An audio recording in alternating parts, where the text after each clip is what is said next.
Welcome everybody to Business World in the Classroom. My name is Michelle Grakowski and I'm the director of the Wisconsin Business World program. Today we're going to talk about a department that not many people really spend a lot of time thinking about, but is probably one of the most important ones in any business, and that's production.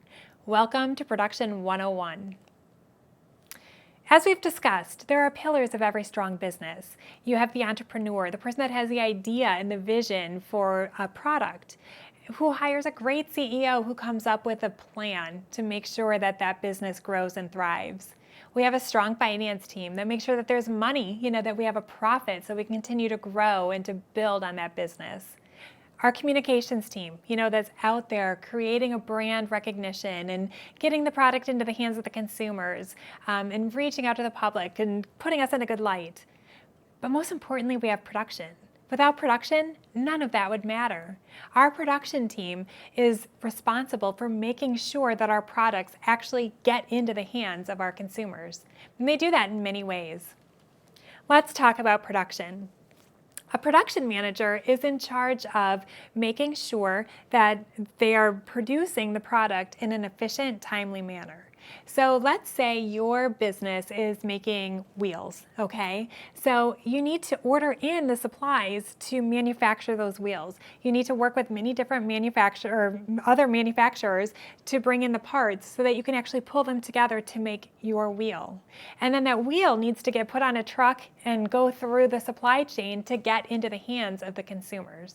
So a production manager actually worries a lot about that. They have to worry about when all of those products are coming in so that they can set the line up and get the product out the door. So it's a lot of thinking and a lot of external pieces that come together in that production scheduling.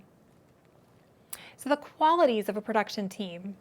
Production teams are very innovative. They have to come up with new creative ways to make their processes smoother, to make it so that if a product comes in the door, they're able to get it out right away, so that they can just bring it through the line and get it out so that they're not spending a lot of money on inventory and product sitting inside their warehouse.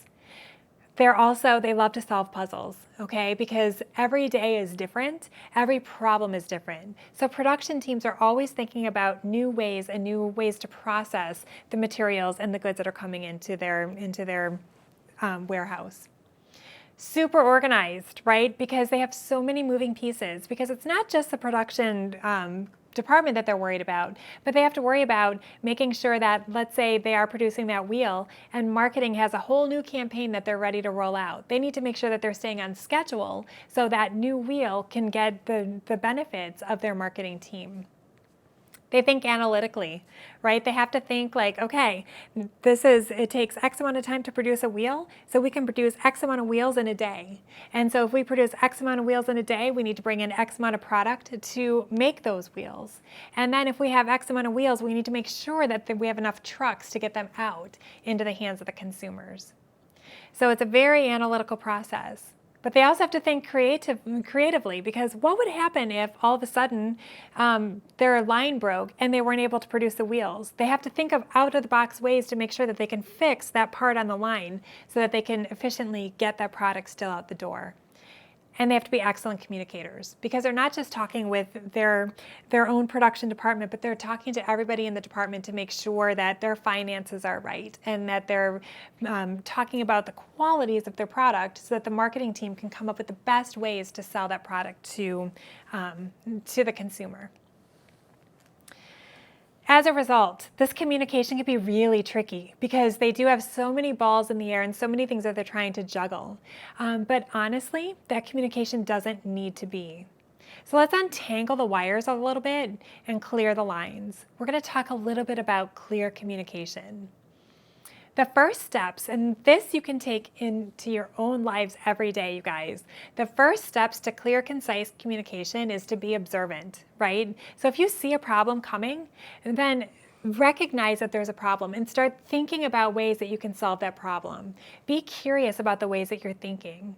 Be thoughtful, okay? If somebody comes to you and they have a problem, listen to what they're saying and be respectful and really hear what they're saying.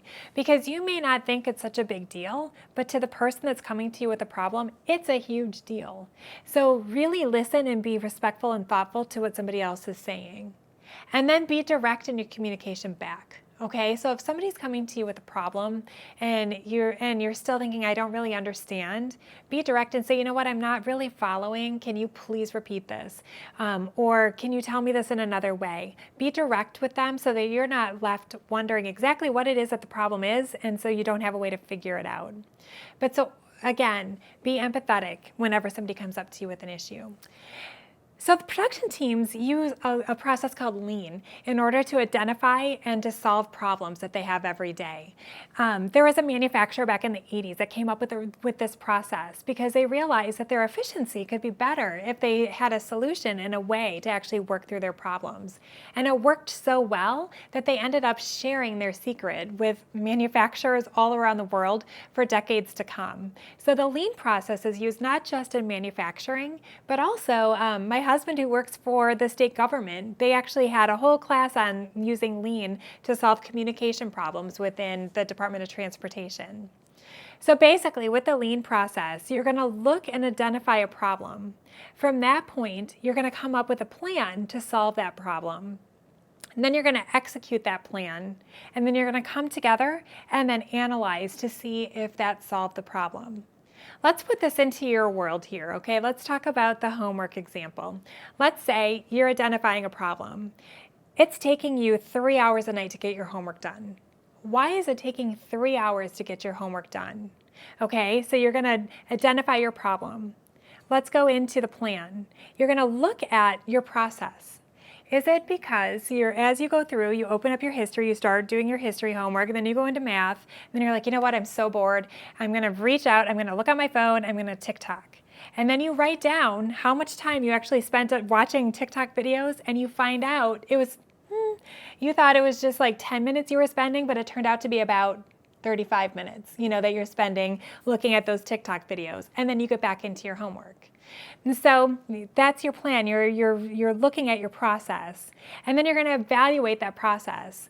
And so then you think, well, wait a minute, do I really need to spend 35 minutes in the middle of my homework time to watch TikTok? Or can I take that time out, shorten it, and then get my homework done sooner so that I can move on to new things and watch TikTok when I'm done? Okay, so that's actually executing and then looking and analyzing your plan. So then the next day when you go to do your homework, you do your homework, you cut your time down to TikTok to a 10-minute break, and then you realize, you know what, I have 25 extra minutes. And that becomes your new process. Okay, so that is an easy example on how manufacturers use lean in order to solve problems to become more efficient. Okay. I'm going to get a little mom on you guys here. I'm a mom of 2 children. Both of my kids are in college now, so they just went through the middle school, high school years, and you guys are juggling so much. You guys are production managers of your own lives right now.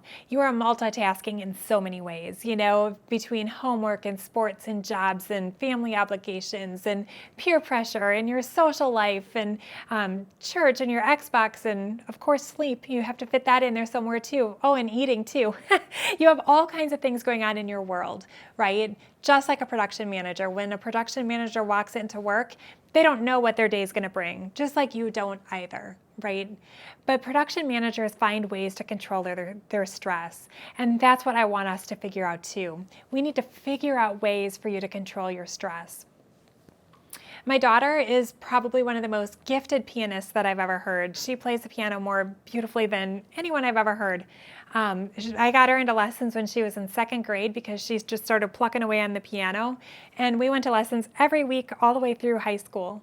And you know what, you guys? She's never played in a recital because for her, playing the piano was her way of de-stressing. If she had a really hard AP exam, or if she had some problems with her friend group, or something was going on, I would hear her downstairs plucking away on her computer or on her piano. That was her way of just getting away from everything and finding a way to de-stress. There's all kinds of ways that you can. Take a walk, take a breath, and talk to somebody. Guys, mental health and stress is so important to talk about. If you're feeling overwhelmed, let it out and talk to somebody. And that's exactly what production managers do every day. They have a team that they walk through and talk through their issues with, because otherwise it becomes too much to deal with on your own. So find ways to an outlet for yourself.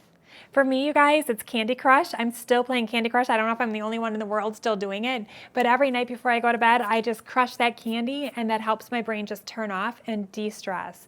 Find that one thing for you. Because you know what, guys? Every day, things are going to be thrown at you that you have zero control over. And those things that you have zero control over can create so much stress. But you know what? That stress is something you can't control. What you can control is the way that you react to it. So find that thing, find that safe way that you can, an outlet, a trusted friend, and use that action, because just think about the things you can control and don't stress about the things that you can't.